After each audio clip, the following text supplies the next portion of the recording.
Kita akan panggil Malik Rizaldi ya dari Madura United, dan juga kita akan panggil Nadeo.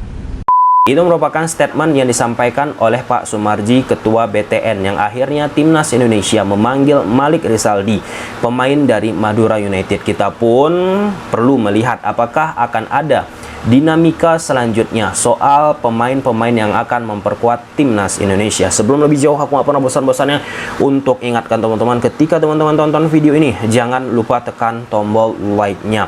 Ya, dengan dipanggilnya Malik Rizaldi, ini pun bisa dalam tanda petik menampar pihak-pihak tertentu yang menyebutkan Coach Sintayong tidak memperhatikan kompetisi Liga Indonesia. Jika kita lihat ke belakangan ini, Malik Rizaldi performanya sangat oke. Bahkan sepanjang musim ini, performa yang ditampilkan oleh Malik Rizaldi konsisten. Nah, dari sisi profiling posisi, ini menarik teman-teman. Pelatih Madura United pernah menempatkan posisi Malik di sektor sayap kiri. Lalu yang kedua, Malik pun pernah ditempatkan bermain di posisi sayap kanan. Dan yang ketiga, Malik Rizaldi ditempatkan bermain sebagai striker palsu alias false nine.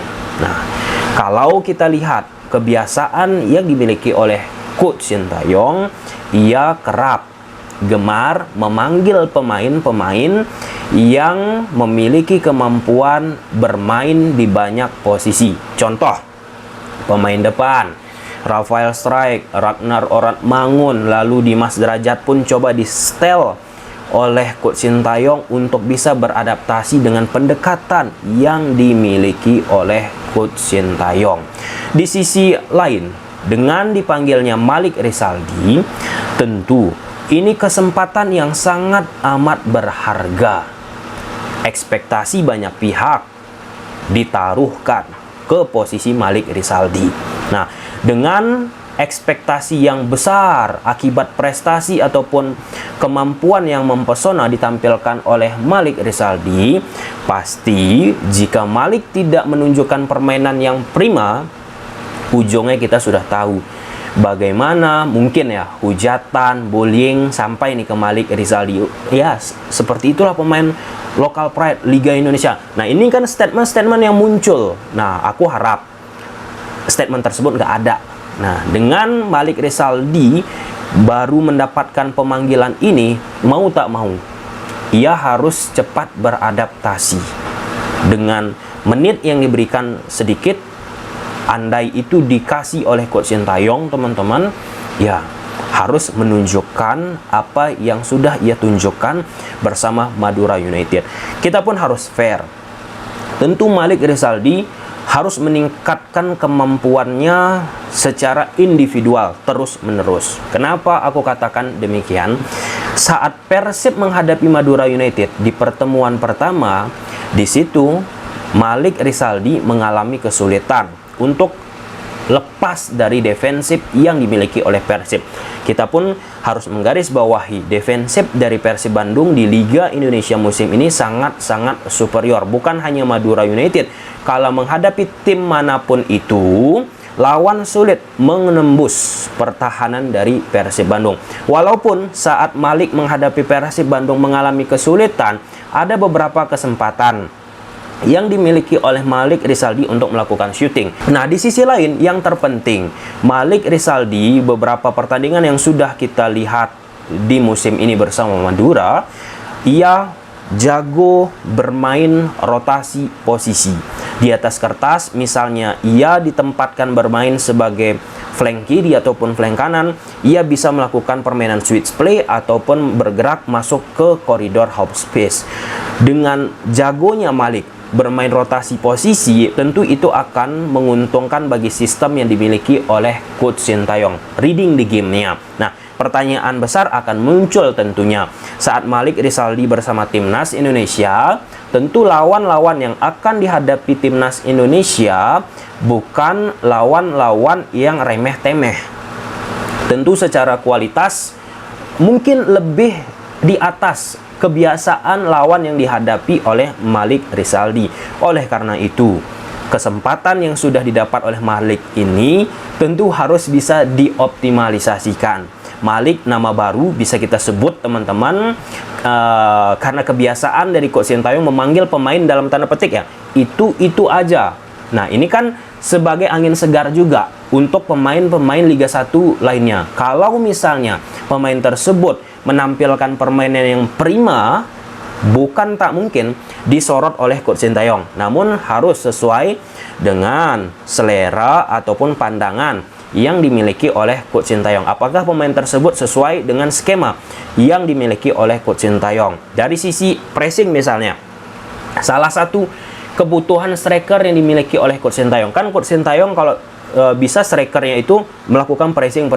Hal tersebut dikonfirmasi bahkan oleh Ramadan Sananta. Coach Sin mau striker itu melakukan pressing. Nah, Malik ini pun termasuk orang yang gemar jika ditempatkan sebagai striker ataupun false nine melakukan pressing.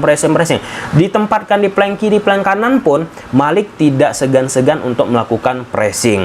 Nah, perlu di posisi sekarang ini bagi Malik Rizaldi untuk bisa juga menyeimbangkan endurance, stamina yang dimilikinya di klub sama di timnas Indonesia.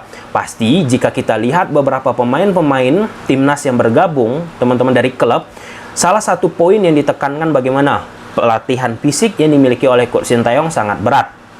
Nah, dengan situasi tersebut, ya mungkin sudah dapat lah bagi Malik Rizaldi gambaran bahwa Coach Sintayong yang salah satu dilihatnya fisik dari seorang pemain. Ini nggak mudah, tapi dengan Malik Rizaldi sudah mendapatkan menit ataupun lebih banyak lah ya dari antara pemain-pemain lain, menit bermain, atmosfer, ini menjadi modal penting untuk dia mendapatkan sebuah iklim permainan di atas lapangan. Itu kan dimention oleh Coach Sintayong, teman-teman. Di saat pemain timnas yang kumpul sekarang ini, kebanyakan ataupun rata-rata nggak banyak mendapatkan menit lagi bermain di liga, ataupun sudah bersama klubnya, sudah lama berhenti untuk membela klubnya karena sudah habis masa kompetisi. Beda sama Malik yang mendapatkannya sampai akhirnya leg kedua babak Championship Series Liga 1 Indonesia. Nah, di sisi lain, pemanggilan Nadeo yang dilakukan ini pun penuh dengan pro dan kontra. Kenapa? Inilah ya subjektivitas yang dimiliki oleh Coach Sintayong, teman-teman. Nadeo di Borneo, teman-teman, beberapa pertandingan terakhir itu nggak mumpuni permainannya, dan dia pun kalau nggak salah aku cedera ya beberapa waktu yang lalu, teman-teman. Nah, khusus di pertandingan misalnya menghadapi Bali, Borneo FC, di situ banyak kesempatan-kesempatan yang harusnya diantisipasi oleh Nadeo tidak prima, walaupun harus kita garis bawahi. Contoh, ada satu peluang dari Pripat Barga yang bisa diblok oleh Nadeo. Itu peluang yang sangat krusial dari Bali United. Nah, blok yang dilakukan oleh Nadeo ini kan menambah semangat pemain Borneo FC di atas lapangan. Tapi untuk musim ini ataupun 2 musim terakhir, teman-teman, Nadeo mengalami penurunan sih bagi aku, teman-teman. Dan tak heran juga Coach Sintayong beberapa kali menjadikan Nadeo opsi kedua ataupun ketiga dari pemanggilan timnas Indonesia. Nah, ini Nadeo dipanggil kan karena posisi Martin Paes kan masih dalam proses. Andai Martin Paes masuk, kan Martin Paes akhirnya melengkapi kuota 3 kiper yang dimiliki oleh timnas Indonesia. Nah, ya, Nadeo ini kesempatan yang nggak boleh disia-siakan tentunya, teman-teman, untuk bisa membayar kepercayaan pendukung timnas Indonesia. Salah satu yang diingat oleh penikmat sepak bola Indonesia, Nadeo ketika kebobolan gawang sering menyalahkan menyalahkan rekan-rekannya. Nah, ini kan hal yang ya perlu terus dievaluasi bagi Nadeo, pemain Borneo FC. Lalu ada Kelvin Verdong, teman-teman, bergabung latihan bersama timnas Indonesia, disebut oleh Pak Sumarji itu atas keinginan Ketua Umum PSSI dan tentu permintaan Sintayong untuk proses Kelvin Verdong tetap dalam perjalanan menjadi pemain keturunan kita, teman-teman. Dan apa yang dilakukan oleh Coach Sintayong dengan meminta Kelvin Verdong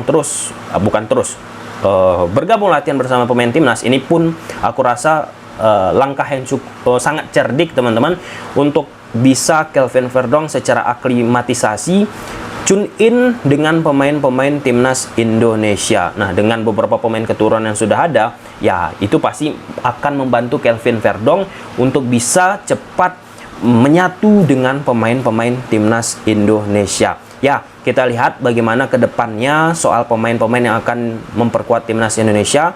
Bisa saja mengalami dinamika, tapi untuk posisi sekarang ini timnas sudah memanggil Malik lagi untuk menggantikan Yance yang mengalami cedera, Nadio, dan posisi Kelvin Verdong bergabung bersama timnas Indonesia meskipun prosesnya masih dalam pelaksanaan. Oke, sukses untuk timnas Indonesia.